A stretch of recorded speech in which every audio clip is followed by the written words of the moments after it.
తెల్లవారే వెలుగు రేఖలా పచ్చ పచ్చ పచ్చి మట్టి బొమ్మలా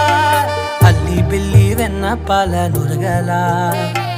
అచ్చ తెలుగు ఇంటి పూల కొమ్మలా దేవదేవుడే పంపగా ఇలా దేవతే మా ఇంట అడుగే పెట్టెనంట బ్రహ్మ కళ్ళలో కాంతులే మా అమ్మలా మా కోసం మళ్ళీ లాలి పాడేనంట.